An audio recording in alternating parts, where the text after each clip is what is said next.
저희 집에 가면 제 책상에 이렇게 책이 이렇게 많이 쌓여 있습니다. 이 책을 제가 처음부터 끝까지 다 읽은 것은 아니고 이렇게 관심 있는 책, 관심 있어서 이렇게 사놓은 책들을 다 보지 못한 책들도 많이 있어요. 그러니까 그 책들을 보게 되면 내가 어떤 부분에 관심이 있구나 하는 것을 이렇게 알게 됩니다. 제가 대도시에 가거나 이렇게 한국에 가게 되고 그러면 우리 기독교 서점을 늘 제일 먼저 가고 그곳에 가게 되면 교회에 관계된 책들, 목회에 관계된 책들 이런 책들을 한번 찾아보게 됩니다. 관심이 있는 곳에 눈이 가게 마련입니다. 저는 교회에 굉장히 관심이 많습니다. 제가 목사이기 때문에 관심이 있는 것이 아니라 저는 어릴 때부터 하나님께서 그렇게 몰아오신 것 같다 이런 생각을 가집니다. 어렸을 때부터 교회 얘기를 하면 막 흥분했어요. 교회에서 주일학교를 하고 중고등부 수련회를 하고 청년부 모임을 하고 이러면 모임 때마다 얼마나 제가 이렇게 간절함이 있었는지 흥분하고 이렇게 어떤 때로는 분노하기도 하고 하면서 그런 이야기를 했던 그런 기억들이 있습니다. 근데 그것이 지금도 마찬가지입니다. 목사가 되어서 많은 목사님들과 교제를 하고 함께 모임이 있고 하면은 목사님들 만나고 나서 이제 개인적인 안부 묻고 난 다음에는 바로 교회 이야기로 바로 넘어가게 됩니다. 목사님 새가족반은 어떻게 하는지, 제자 훈련은 어떻게 하는지, 성경 공부는 어떻게 하는지 막 묻고 교회에서 어떤 일이 있으면 목사님 이건 어떻게 하면 좋겠습니까? 선배 목사님, 후배 목사님들의 조언을 이렇게 듣기도 합니다. 그리고 무엇인가 새로운 것은 없는가 이런 이야기들을 하면서 이렇게 관심을 가지고 이야기를 합니다. 이것이 비단 목사님들과의 관계 속에서만 이렇게 되는 것은 아니에요. 저랑 경험을 하신 분들도 많이 계시겠지만 우리 집사님, 우리 청년들을 만나도 교회 이야기만 시작되면 이 가슴 깊은 곳에서 목 나오는 울쑥불쑥 이렇게 나오는 이런 얘기들이 있습니다. 아마도 하나님이 이 교회라는 불덩이를 제 안에 이렇게 심어 주신 것 같습니다. 근데 이제 어떤 오랜만에 만난 분들이 이렇게 제가 묻습니다. 이게 잘 지내십니까? 그러고 물어요. 그리고 나서 묻는 것이 뭐가 있냐면 교회에 새로운 사람이 얼마나 됩니까? 이렇게 물어요. 교회는 부흥하고 있습니까? 이렇게 묻습니다. 저는 이런 말을 들을 때마다 한편으로는 감사하고 한편으로는 조금 아쉽다라는 그런 생각을 합니다. 왜냐하면 코로나 이후에 많은 교회가 이렇게 어려움을 가지고 있습니다. 많이 힘들다는 얘기들을 합니다. 이런 때에 교회에 대해서 걱정해주고 염려해주고 하니까 얼마나 좀 고맙고 감사한 일인지 모릅니다. 그럼에도 불구하고 저는 교회에 대해서 물을 때는 좀 다르게 물어봐 줘야 되는 거 아닌가 이런 아쉬움이 있어요. 어떻게 물어봐야 되겠습니까? 목사님 교회에서는 예배를 잘 드리고 있습니까? 목사님 교회에서는 어떻게 교제하고 있으며 어떤 활동들을 하고 있습니까? 이러면 제가 할 얘기가 굉장히 많을 것 같은데 새로운 사람 만나 교회가 부흥하냐 이렇게 되면 제가 좀 이렇게 좀 아쉬운 마음들이 좀 있었습니다. 저는 우리 벨리 한인 장로교회가 좀 건강한 교회로 자라가기를 바랍니다. 근데 어떤 교회가 건강한 교회일까요? 우리 이 세상에 있는 교회들은, 지역 교회들은 이상적인 교회, 유니버설 철치가 될 수가 없습니다. 멀리 갈 것도 없고 여기 서 있는 제 자신이 좀 부족하기 때문에 그렇습니다. 제가 부족한데 부족한 나 같은 사람들이 있는데 우리 교회가 완전한 교회, 완벽한 교회가 될 수 있겠습니까? 그렇지 않거든요. 그럼 완전한 교회, 이상적인 교회의 모습을 우리가 갖추지는 못하겠지만 우리는 건강한 교회는 될 수가 있습니다. 우리는 성경을 통해서 건강한 교회의 참 모습들을 발견하게 됩니다. 특별히 우리 사도 바울이 쓴 그런 서신서들을 통해서 교회의 건강한 모습, 바른 모습이 어떤 것인가를 우리는 찾아볼 수 있습니다. 그런데 대부분의 이 바울 서신들을 보게 되면 좀 이렇게 교회의 문제들이 있는데 그 문제들을 어떻게 해결할 것이냐, 갈등이 있는데 이걸 어떻게 해결할 것이냐 이런 것을 가지고 많이 다루어 주고 있습니다. 그래서 신학적이든 이런 모습 속에서 교회의 모습을 찾고 있는데 이 에베소서는 좀 달라요. 이 에베소서는 어떠한 문제를 해결하기 위한 것이 아니라 순수하게 하나님의 구원 사역에 대해서 하나님의 놀라운 교회에 대한 그 모습을 그대로 보여주고 있다는 거예요. 우리는 그래서 이 에베소서를 통해서 하나님의 건강한 교회가 어떤 모습을 가져야 되는가, 또 하나님이 원하시는 우리의 참다운 바른 성도의 모습은 어떤 모습일까, 믿음이란 어떤 것일까, 우리 예수 믿는다는 것은 어떤 것일까, 이런 것들을 확인할 수 있었으면 좋겠습니다. 제가 앞으로 한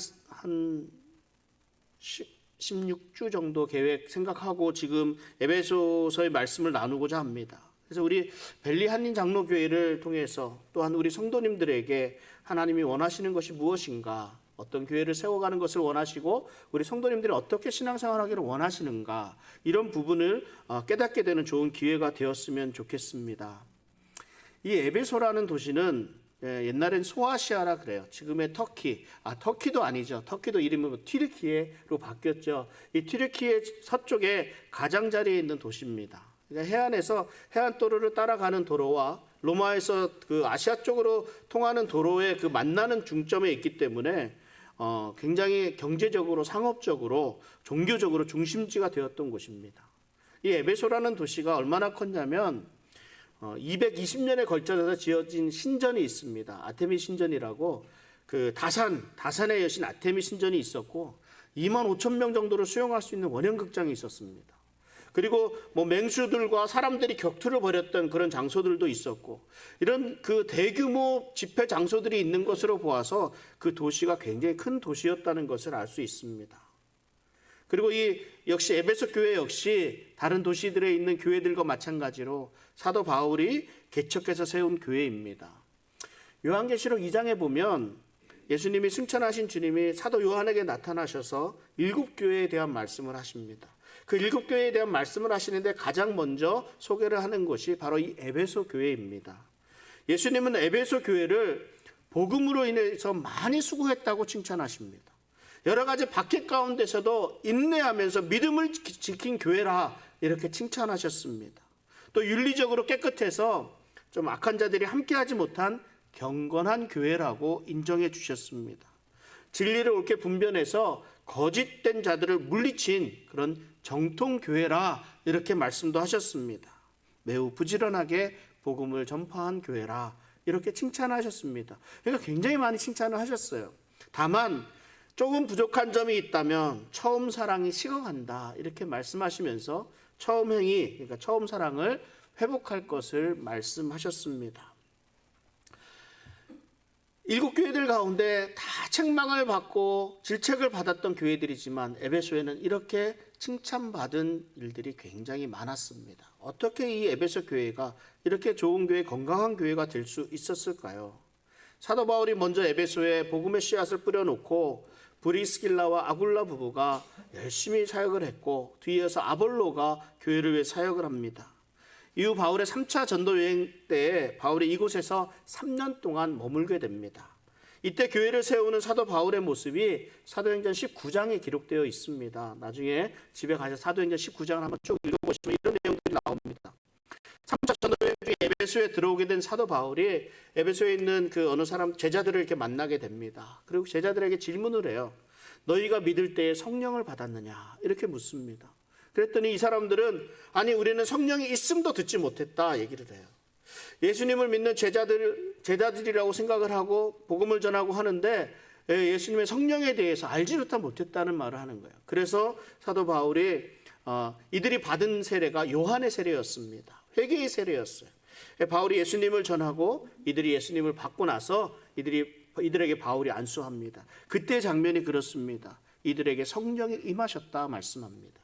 성령이 임하시니까 이들이 방언도 하고 예언도 하게 되었다 말씀합니다. 그러니까 우리 교회가 교회되기 위해서는 성령의 임재하심이 있어야 됩니다. 성령으로부터 시작되는 것이 교회가 되어야 한다는 말입니다. 예수 그리스도의 이름으로 세례를 받고 죄사함을 받은 사람들에게 성령이 임하였습니다. 마가의 다락방에서 기도하던 제자들 가운데 성령이 임하였습니다. 이 성령이 임한 사건으로 인해서 예루살렘 교회가 시작되었습니다. 우리 교회의 시작은 성령님의 임재하심으로부터 시작이 됩니다. 우리 교회에 또한 성령의 역사가 있기를 주님의 이름으로 축원합니다. 그래서 예배 시간마다 우리 사역마다 우리 성도들 한 사람 한 사람이 성령 충만해지시기를 기도합니다. 성령 충만한 성도, 성령 충만한 교회가 되어야 합니다. 어떻게 에베소 교회가 좋은 교회가 되었을까 생각해 보면 하나님의 말씀, 사도 바울이 하나님의 말씀을 집중적으로 가르쳤습니다. 바울은 회당에 들어가서 석 달 동안 이 회당에서 유대인들을 가르칩니다. 하나님들의 나라에 대해서 강론합니다. 그런데 이 말씀을 제대로 받은 사람이 있는 반면에 마음이 굳은 사람들이 있다 표현합니다. 마음이 굳어서 순종하지 않고 가르침을 비방하는 사람들이 생겨납니다. 그러니까 바울이 어떻게 했냐면 제자들을 따로 세워서 어디에서? 두란노 서원에서 2년 동안 이렇게 가르치게 됩니다. 무엇을 말씀하고 있습니까? 성령의 은혜가 있었던 사람들을 제자로 따로 불러서 양육한 모습을 보게 됩니다. 교회는 성장하고 성숙해져야 됩니다. 어떻게 성장하고 어떻게 성숙할 수 있겠습니까? 아무것도 알지 못하는데 어떻게 자라갈 수 있어요? 그러니까 하나님의 말씀을 배우고 가르치는 데에서, 가르치고 배우는 데에서 성숙하고 자라가게 됩니다. 많은 경우에 우리는 이 배운다는 것에 대한 두려운 마음이 있습니다. 또 혹은 또 귀찮은 마음도 있습니다. 그런데 제대로 배우지 않으면 이상한 소리를 내게 됩니다. 제대로 배우지 않으면 하나님의 사람으로 어떻게 살아가야 될 것인지 알기만 하고 그렇게 살지를 못한다는 거예요. 하나님의 말씀으로 제대로 양육되어지고 하나님의 말씀에 제대로 순종할 때에만 교회가 건강하게 될 수 있습니다. 제대로 말씀의 가르침을 받은 에베소 교회에 성령의 역사가 일어납니다. 사도 바울이 말씀을 가르치고 나니까 어떤 하나님의 능력이 나타나는데 이 사도 바울의 손수건이나 앞치마나 이런 데 아픈 사람이 이런 걸 얹기만 해도 병이 낫고 앞귀도 떠나가게 되고 이런 일들이 일어나게 되는 거예요. 성령의 역사가 일어나는 거예요. 그런데 재밌는 것은요, 누구에게나 성령의 역사가 일어나는데 이런 기적을 본 이 마술하는 사람들이요, 이것을 흉내를 냅니다. 악기 들린 사람들한테 주 예수 그리스도의 이름으로 명하노니 악기야 물러가라 막 이러고 다니는 거예요. 또 제사장 그 스게와의 일곱 아들은 또 예수의 이름을 빙자해서 귀신을 내쫓아내려고 하는 이런 일들이 또 일어나게 되는 거예요. 그러니까 이때 악기가 어떻게 말합니까? 내가 예수도 알고 바울도 아는데 너는 누구냐? 이렇게 예수도 알고 바울도 알고 넌 누구냐 도대체. 그리고 예수의 이름을 빙자해서 이렇게 뭔가 기적을 베풀어 보고 싶었던 이 사람들에게 뛰어올라와서 상해를 입힙니다. 옆에서 이 모습을 에베소 사람들이 봤을 거 아니에요. 그러니까 더욱 두려워하고 예수님을 이름을 높이고 예수님을 믿게 되었다고 말씀합니다. 많은 사람들이 이와 같은 일을 말하고 마술을 하던 사람들은 자신들의 그런 보던 주술책들을 다 불사르는 그런 사회에 큰 바람이 일게 됩니다. 이 장면을 사도행전 19장 20절에서는 이렇게 말씀합니다. 이와 같이 주의 말씀이 힘이 있어 흥왕하여 세력을 얻으니라. 에베소 교회는 그래서 이 말씀의 부흥을 통해서 이 에베소라는 도시의 큰 개혁의 주체가 되었습니다. 에베소 교회가 말씀으로 훈련되고 제자가 많아지면서 도시의 변화가 일어나기 시작합니다. 마술을 하던 사람들은 자신들이 이용하던 책들을 갖다가 불사릅니다. 우상을 섬기던 사람들이 돌아서게 됩니다. 그러니까 이 우상 장사하던 그 데메드리오라고 하는 사람들은 자기 그 사람들을 모아서 소동을 일으키는 거예요. 너희들 그러면 안 된다 이런다 하면서 말입니다. 여러분, 우리가 예수님 믿잖아요. 근데 예수 믿는 사람들이 모이는 곳이 잠잠하고 고요하고 아무런 일도 일어나지 않으면은 우리가 무엇인가 잘못했다고 생각하고 있어야 합니다. 예수 믿는 사람들이 많아지면 많아질수록 이 사회에서, 썩어져가는 사회에서, 죄 많은 사회에서 무언가 새로운 바람이 일어나서 좀 시끄러워져야 합니다. 악한 것들을 물리치고 우상을 몰아내고 올바른 사회를 세워 나가야 합니다. 저는 우리 교회 성도님들이 그래서 이 사회 곳곳에서 자리 잡고 우리 그리스도인의 선한 영향력을 끼쳤으면 좋겠습니다. 학교에서, 직장에서, 또 비즈니스하는 현장에서, 각종 모임에서 우리 기도하셨잖아요. 우리 오늘 집사님 기도하시는데 경건한 그리스도인으로 우리 소금과 빛의 사명을 다했으면 좋겠습니다. 그래서 이런 일들로 이 지역 사회가 좀 시끄러워져야 합니다. 아, 저 벨리교회 성도님들 때문에 못 살겠다 막 이런 식이 나와야 돼요. 그래서 부끄러움을 알고 주님 품으로 돌아오는 역사가 있기를 주님의 이름으로 축원합니다. 여러분, 어떤 교회를 건강한 교회라고 할 수 있겠습니까? 저는 목회를 해오면서 이런 생각을 많이 합니다. 우리가 신앙생활을 하는데 좀 균형 잡힌 신앙생활을 했으면 좋겠다. 그래서 우리 교회도 좀 균형이 잡힌 교회, 이런 교회가 건강한 교회가 되지 않을까 이런 생각을 합니다. 여러분들이 어떻게 예수님을 믿게 되었습니까? 어떻게 예수님을 나의 구주로 영접하게 되었습니까? 어떤 분은 뜨거운 성령 집회에 가서 이렇게 예수님 믿었다는 분도 계시고, 어떤 분들은 성경 공부하면서 또 어떤 분들은 뭐 밥 먹으러 가자 그래갖고 왔다가 예수님 믿게 되었다, 이런 분들도 계세요. 그러니까 우리가 어떻게 예수님을 만나게 되고 예수님을 받아들이게 되고 예수님을 믿었던 간에 예수님을 만난 후에는 우리 안에 성령님이 계시니까 사람이 변화될 수밖에 없습니다. 변화되게 되어 있습니다. 변화되게 된다는 것은 무엇이에요? 내 안에 있는 부족한 것을 채워나가는 것이거든요. 그래야 성숙해질 수 있습니다. 예수님을 뜨거운 감동으로 만난 사람, 그 말씀으로 그 뜨거움이 무엇인가를 알 수 있어야 됩니다. 또 지식으로, 성경 공부를 통해서 지식으로 예수님을 만나게 된 사람은 좀 하나님이 부어주시는 그 체험적인 은혜를 사모해야 됩니다. 하나님의 은혜가 얼마나 큰데 그 감동을 못 느끼고 머리로만 신앙생활을 할 수 있다 생각하면 안 돼요. 그런 이후에 감동으로든 지식으로든 예수님을 알고 하나님을 알게 된 사람들은요, 하나님이 우리에게 원하시는 것이 있어요. 가는 거예요. 세상으로 가야 됩니다. 가서 그곳에서 그 은혜로 말미암아, 그 주신 사랑으로 말미암아, 그 말씀대로, 그 주신 은혜대로 살아가고자 하는 행동이 따라가야 합니다. 이렇게 균형 잡힌 신앙생활을 하는 성도가 건강한 성도고요. 이런 건강한 성도가 모인 교회가 건강한 교회가 됩니다. 에베소 교회는 성령을 받고 말씀으로 훈련을 받았고 그 말씀으로 행동하는 건강한 교회였습니다.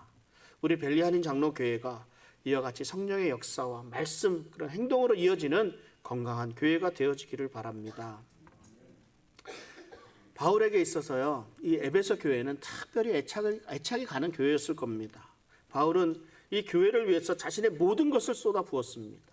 그리고 이제 바울이 자신의 달려갈 길을 다 마치고 로마 감옥에서 갇혀 있을 때에 온전한 성도들이 이 세상에서 어떻게 살아가야 될 것인가에 대한 권면하는 말씀이 이 에베소서입니다. 그리고 그 처음을 이렇게 시작합니다. 하나님의 뜻으로 말미암아 그리스도 예수의 사도된 바울은. 이게 무슨 말입니까? 이 편지를 보내는데 당시의 편지 글에는요, 보내는 사람, 받는 사람, 그리고 인사말, 이것을 앞에 이렇게 쓰고 있습니다.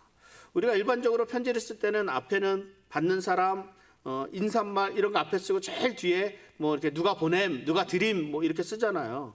근데 이때는 누가 보낸 것까지 그 앞에 다 나타내면서 또 이 몇 개의 문장이지만 이 단어 하나하나에 깊은 의미를 또 가지고 있습니다. 이 보내는 사람이 누군가에 대한 것을 제일 먼저 쓰고 있습니다. 바울이 편지하는데 그 바울이 누구인가? 하나님의 뜻으로 말미암아 사도된 바울이라고 표현하고 있습니다. 사도와 종이 된 것이 내가 되고 싶어서, 내가 하고 싶어서 이게 된 것이 아니라 하나님의 뜻으로 되어졌다, 이렇게 말씀하고 있어요. 바울은 나의 나 된 것은 나로 말미암이 아니라 하나님의 뜻으로 된 것이라는 이 신앙 고백과 같은 표현을 하고 있습니다. 저는 찬양을 참 좋아합니다. 그래서 그 입에서 찬양을 막 이렇게 흥얼거리면서 이렇게 하는데, 하나님의 은혜라는 그런 찬양이 있습니다. 박정호님이 찬양을 부르는데 얼마나 마음이 뜨거워지고 하나님 안에서의 내 존재감이 새로워졌는지 모르겠습니다. 나를 지으신 이도 하나님, 제가 찬양을 하면 잘하는데요, 지금 상태가 안 좋아서 나를 부르신 이가 하나님, 나를 보내신 이도 하나님, 나의 나 된 것은 다 하나님의 은혜라. 이 찬양이 얼마나 좋은지 몰라요. 여러분들 그냥 이렇게 차에서 이렇게 다 이렇게 한번 들으면서 다니시면 좋을 것 같아요. 사도 바울이 처음부터 사도가 되고자 했던 사람이 아니었습니다. 오히려 그리스도를 박해하고 그리스도 예수님을 믿는 사람들을 핍박하던 사람이었습니다. 이러한 자를 하나님이 부르셔서 바울로 삼아 주셨습니다. 사도 바울은 하나님의 부르심에 대한 이 확신이 있었기 때문에 사도 바울이 감옥에 갇혔을 때에도 매를 맞고 나서 죽을 고비를 넘긴 후에도 담대하게 복음을 전할 수 있었습니다. 사도 바울이 보낸 편지에는 꼭 그래서 이와 같은 표현이 들어가 있습니다. 하나님의 부르심을 받은 사도라는 이런 표현입니다. 여러분들은 하나님의 부르심으로 이곳에 서 있다는 그런 확신이 있습니까? 하나님이 열어주시는 교회, 하나님께서 여러분에게 이 벨리 한인 장로 교회를 주셨다는 확신이 있습니까? 우리들 한 사람 한 사람이 이 부르심에 대한 강한 확신에서부터 우리 교회가 건강하게 설 수가 있습니다. 내가 무엇 때문에 살고 있는가? 하나님께서 부르셔서 지금 이곳에서 이렇게 살게 되었다, 이런 확신이 있어야 합니다. 하나님께서 특별한 목적이 있으셔서 나를 이곳에 부르셨고 아리조나 피닉스 땅에서 비즈니스를 열게 하시고 또 공부하게 하시고 이곳 벨리 한인 장로교회를 섬기게 하셨다, 이 확신이 우리들에게 있어야 하지 않겠습니까? 하나님의 부르심을 확신하는 사람은 그 삶에 열매를 맺게 됩니다. 왜냐하면 결코 포기할 수 없기 때문입니다. 하나님께서 부르시고 하나님께서 세워주셨기 때문입니다. 그러나 확신이 없다면 쉽게 포기할 수밖에 없습니다. 하나님께서 이 직장을 나에게 허락해 주셨습니다. 하나님께서 이 사랑하는 남편을, 사랑하는 아내를 나에게 주셨습니다. 하나님께서 이 아이들을 나에게 맡겨 주셨습니다. 하나님께서 이 학교를 내게 주셨습니다. 이러한 확신이 있을 때 우리는 결코 흔들리거나 포기하지 않게 됩니다. 하나님께서 부르셨으니까 하나님께서 함께 하십니다. 그러므로 하나님께서 부르신 사람에게 그 삶의 열매를 맺게 되는 것 당연하지 않겠습니까? 요한복음 15장 16절에 이런 말씀이 있습니다. 우리 함께 읽어보겠습니다. 너희가 나를 택한 것이 아니요 내가 너희를 택하여 세웠나니 이는 너희로 가서 과실을 맺게 하고 또 너희 과실이 항상 있게 하여 내 이름으로 아버지께 무엇을 구하든지 다 받게 하려 함이니라. 아멘. 지금 저와 여러분의 모습은 내가 원해서 되는 것이 아니라 예수님께서 우리를 택하여 세워주셨기 때문이라는 확신을 가지시기 바랍니다. 사랑하는 남편, 사랑하는 아내, 그리고 자녀들, 직장, 학교, 비즈니스, 사업체, 하나님께서 주셨다는 확신을 가지고 살아갈 때 그 삶에 열매가 있게 하시고 그 구하는 것을 다 받게 하신다, 이렇게 말씀하고 있습니다. 하나님의 부르심에 믿음으로 순종하는 우리 벨리 한인장로교회 성도님들 가운데 하나님의 허락하신 풍성한 은혜 가득하시기를 주님의 이름으로 축원합니다. 오늘 1절 본문 말씀을 한번 같이 읽어보겠습니다. 하나님의 뜻으로 말미암아 그리스도 예수의 사도된 바울은 에베소에 있는 성도들과 그리스도 예수 안에 신실한 자들에게 편지하노니.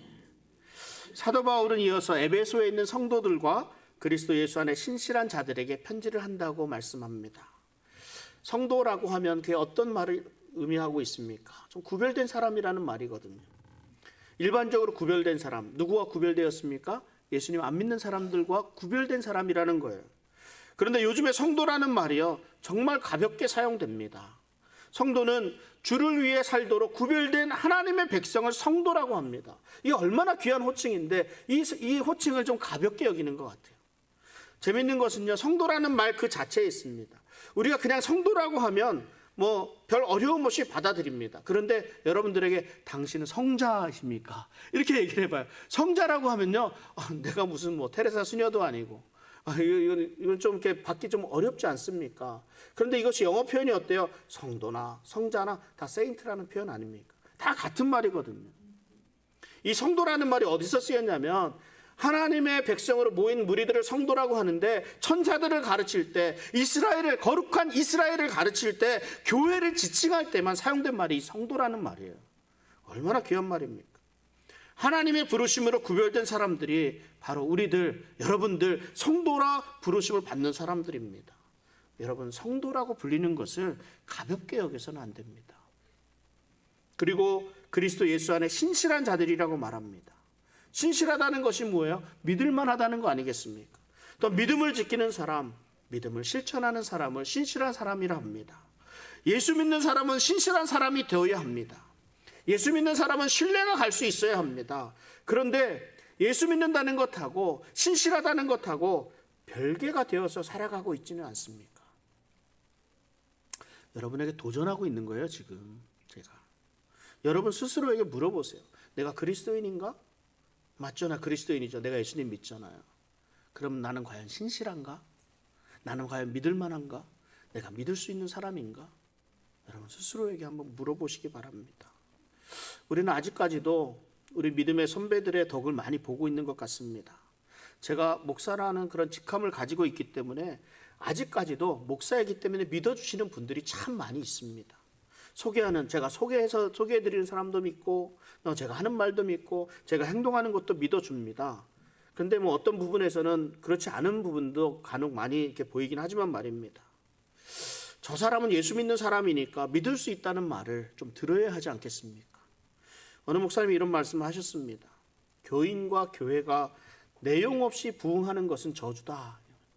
아무 내용 없이 부응하는 것은 저주라고 말씀하십니다. 그것은 축복이 아닙니다. 우리 한 사람 한 사람이 신실한 사람이 되어야 됩니다. 예수 믿는 사람은 신실하다라는 말이 누구나 받아들일 수 있는 말이 되어질 때 우리 사회에 그리스도인의 선한 영향력을 끼치고 있다고 할 수 있습니다. 그래야 회개하라고 하면 회개하고 공의를 세워나가고 하나님의 능력을 나타낼 수 있게 되는 겁니다. 이런 영향력 있는 사람들, 신실한 사람들을 만나게 되면요, 제가 기분이 좋습니다. 나도 그렇게 살아야지 이런 생각을 하게 됩니다. 이것이 영향력입니다. 내 사람을 만들려고 무엇인가를 해가려는 것이 아니라 내 제자를 만들려고 내 주장을 뭐 이렇게 주장대로 무엇인가를 해가려고 하는 것이 아니라 그분의 살아가는 모습을 보면서 스스로 예수님을 향한 쫓아갈 수 있는, 그분을 따라갈 수 있는, 이렇게 하는 것이 참다운 리더십이 아니겠습니까? 이 땅에 영향력을 줄 수 있는, 믿을 수 있는 사람, 우리 신실한 성도님들 되시기를 주님의 이름으로 축원합니다. 그리고 2절에 이어서 이렇게 말씀하십니다. 하나님 우리 아버지와 주 예수 그리스도로 쫓아 은혜와 평강이 너희에게 있을지어다. 이 사도 바울이 모든 선지서에 공통적으로 이렇게 넣는 말이 바로 이 은혜와 평강이라는 말입니다. 이 인사말은 유대인들, 헬라인들, 이방인들을 다 포함해서 하는 인사말입니다. 유대인들이 뭐라고 인사합니까? 샬롬이라고 하죠. 샬롬. 그래서 평화라는 말입니다. 근데 당시에 이방인들은 서로에게 카리스라는 말을 했어요. 은혜라는 말입니다. 은혜라고 인사를 합니다. 그러니까 은혜와 평강은 누구나 다 사용하는 그런 말들입니다. 은혜와 평강. 그런데 바울은 이 표현을 어떻게 하면 이 은혜와 평강이 우리에게 임하는가 이렇게 설명을 해주는데 무엇이라고 말씀합니까? 하나님 우리 아버지와 주 예수 그리스도로 쫓아라는 말을 덧붙여서 설명합니다. 예수님을 쫓아 은혜와 평강이 우리에게 임하신다고 말씀하고 있습니다. 이게 무슨 말이에요? 어느 목사님이 은혜는 믿음의 시작이고 평강은 믿음의 끝이다 이렇게 말씀합니다. 은혜로 말미암아 구원을 얻고 은혜 받은 사람의 그 결국은 평강이라 이런 말입니다. 우리에게 믿음을 가진 사람에게 은혜는 시작이고 그 평강이 끝이라는 말입니다. 가브리엘 천사가 마리아에게 나타나서 이렇게 묻습니다. 이렇게 인사합니다. 은혜를 받은 자여 평안할지어다. 이거 기억하세요? 은혜를 받은 자여 평안할지어다. 마리아가 이런 인사를 받았을 때 마리아의 마음이 편안한 때였습니까? 아니거든요. 마리아는 정말 불편한, 고민하고 힘들 때였습니다. 그는 결코 평안할 수 없는 소식을 들었습니다. 처녀인 자기가 아기를 가졌다는 거예요. 아기를 잉태하게 될 것이라는 이 소식을 들은 거예요. 이것은 정말 부담스러운 소식 아니겠습니까? 가능하면 좀 벗어나고 싶은, 나에게 일어나지 않았으면 하는 그런 일들이 일어나겠다는 소식을 들은 거예요. 얼마나 부담스럽고 힘든 때입니까? 그런데 평안하냐 이렇게 말합니다. 어떻습니까? 은혜를 받으니까 그녀는 평안해졌습니다. 평안해지니까 그녀가 이렇게 고백합니다. 주의 계집종이오니 말씀대로 내게 이루어지리이다. 아니, 처녀에게 아무 관계도 없는 이 사람에게 잉태하게 되고 자식을 갖게 된다고 하는 이 소식이 들려오는데 이것을 평안하게, 이것을 내게 그대로 이루어지리다 고백을 하게 됩니다. 이것이 은혜 받은 증거입니다. 우리 믿음의 선배들이 흔히 하시는 말씀이 있습니다. 은혜 받으면 다들 교회를 열심히 한다고 합니다. 맞죠? 은혜 받으면 열심히 하죠. 우리가 교회 일하면서 부담이 생기고 또 짜증이 나는 것이 무엇 때문입니까? 무엇 때문에요? 여러 가지 이유가 있겠지만 최종적으로 가면 뭐예요? 은혜가 없으니까, 은혜가 떨어지니까 그렇습니다. 여러분, 은혜가 떨어지니까 평안하지 않습니다. 평안하지 않으니까 모든 일이 짜증이 나고 모든 일이 힘들고 모든 일이 부담스러운 거예요. 해결책이 뭐예요? 해결책이 은혜 받아야잖아요. 그 해결책은 은혜 받는 것뿐이 없습니다. 은혜를 사모해야 됩니다. 은혜 받는 일을 최우선에 두는 것입니다. 은혜를 받을 때 평강도 회복되고 그 기쁨도 회복되는 줄 믿습니다. 우리 벨리한인 장로교회 성도님들에게 은혜와 평강이 가득하시기를 주님의 이름으로 축원합니다. 그러니까 이 에베소 교회는 칭찬받는 교회였습니다. 우리 벨리한인 장로교회도 주님의 칭찬을 받는 교회가 되었으면 좋겠습니다. 그렇게 되기 위해서는 우리 한 사람 한 사람이 하나님이 불러주셨다라는 확신을 가지고 있어야 합니다. 우리 한 사람 한 사람을 우리 가정을 위해서, 우리 교회를 위해서, 이 땅을 위해서 하나님께서 세워주셨다라는 확신을 가지고 있어야 합니다.